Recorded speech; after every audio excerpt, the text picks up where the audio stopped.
कोई दो कांग्रेस से लिए, तो अपना अस्तित्व बीजेपी का पंजाब में कुछ नहीं है। अगर वो कैंडिडेट जीते तो समझेंगे कि रवनीत बिट्टू जीते या जालंधर में, तो ये अपने दम पर जीतेंगे। जी, एक बार बिहार की भी बात कर लें। बिहार 40 सीटों वाला राज्य है, जहां पर बीजेपी 15 सीटों पर लीड करती हुई, जेडीयू की बात करें 13 सीटों पर लीड करती हुई, एलजेपी 5 सीटों पर लड़ी, 5 सीटों पर लीड करती हुई, आरजेडी 3 सीटों पर, इसके अलावा कांग्रेस 2 सीटों पर लीड करती हुई दिखाई दे रही है। अब ये 2 सीटें कौन सी हैं जिन पर कांग्रेस पार्टी लीड करी है, ये जानना। 34 एनडीए की सीटें हैं 40 में से, लेकिन बिहार में मतलब बहुत अच्छा 5 सीटों का नुकसान बिहार में। आप नुकसान ढूंढ ले रहे हैं। नहीं 40 में से 39 सीटें थी, ये बात सही है। और एक तो कांग्रेस तो गणित की बात है, ढूंढने की बात नहीं है।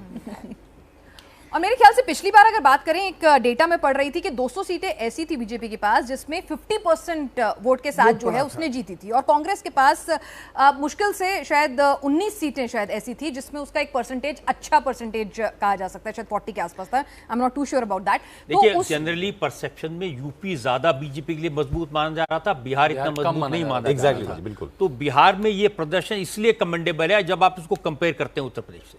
और बिल्कुल 2 महीने पहले आपने नीतीश कुमार को अपनी तरफ कर लिया, तो जो कास्ट सेंसस के प्रणेता माने जा रहे थे, जिसपे राहुल गांधी ने पूरा चुनाव लड़ा, तो मेरे ख्याल से एक बड़ा मूव था जो आंध्र प्रदेश में किया और जो बिहार में करा। भाजपा ने अंतिम बिहार की राजनीति बड़ी विचित्र है। वहां पे क्या है कि लालू जी के पास MY कॉम्बिनेशन, और वहां पे यादव भी बहुत ज्यादा, MY कॉम्बिनेशन हो गया ना, लेकिन ये कॉम्बिनेशन अपने आप में सफिशिएंट नहीं होता है जिताने के लिए। ऐसे ही जो अपर कास्ट का कंसोलिडेशन रहता है वो हमेशा भाजपा के साथ रहता है, लेकिन ये भी अपने आप में जो है वो सफिशिएंट नहीं होता है जिताने के लिए। तो इसीलिए नीतीश कुमार जी का जिधर पड़ रहा उनका जाता है, उधर वो जीत का। सुधांशु, आप ये बताइए कि इस समय जो सबसे दिलचस्प मेरे हिसाब से बिहार के संदर्भ में प्रश्न है कि क्या नीतीश कुमार को अब भी दिल्ली ला पाएगी बीजेपी? देखिए, अभी इन पे कयास करने से क्या फायदा। पहले तो इन चुनाव, मेरा कहना है, देखिए चुनाव के नतीजे आने दीजिए, सारी चीजें पूरे देश के परिप्रेक्ष्य में देखी जाती हैं, तो इसलिए वो छोड़ देते हैं। लेकिन इसमें ये साफ दिख रहा है फिर कि नीतीश जी का जिसके साथ भी दामन वो थामते हैं, उसकी तरफ जीत का सेहरा उसके पास पड़ जाता है। प्रशांत किशोर ने ठीक कहा था कि बिहार की कोई भी रेसिपी नीतीश कुमार एक ऐसा नमक है उसके बिना नहीं बन सकती, तो वो भले ही ज्यादा नहीं है, वो रेसिपी उनके बिना मतलब बन सकती है, लेकिन नमक प्रशांत किशोर ने एक बात तो सही कही, मतलब बाकी तो गलत हो गए वो सारे। नहीं, अभी नहीं पता। देखिए, अभी तक के ट्रेंड्स के लेकिन आरजेडी की भी बात होनी चाहिए। पिछली बार 0 थी, इस बार 3 सीटें लाती, 3 सीटें ना। मैं फिर देखिए, लेकिन परिप्रेक्ष्य में आरजेडी लार्जेस्ट सिंगल पार्टी थे वहां पे विधानसभा में, हम ये क्यों भूल रहे हैं? तो इसलिए अब की बार फिर उम्मीद करना कि वो 0 होती है तो संभव ही नहीं था ना।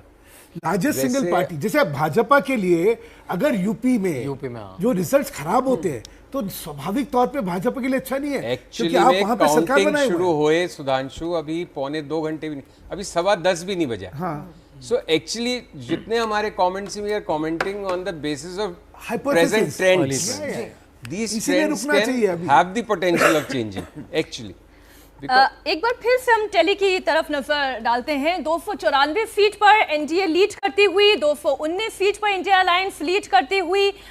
लोकसभा में पार्टी की स्थिति क्या है वो भी आपको बता दें। बीजेपी 238 सीटों पर लीड करती हुई, कांग्रेस पार्टी 85 सीटों पर, टीडीपी 14, डीएमके 21, वाईएसआरसीपी 6 सीटों पर लीड करती हुई दिखाई दे रही है। देखिए, फिर कम हो रहा है ना। और अब उत्तर प्रदेश की टैली भी बढ़ रही है, 39 से 42 हो गई है, तो लगता है कि धीरे धीरे शायद वहां पर भी अब चीजें चेंज होंगी, जैसा क्योंकि वो इतना अजीब सा वो सारा ट्रेंड दिख रहा था जो संभव नहीं था।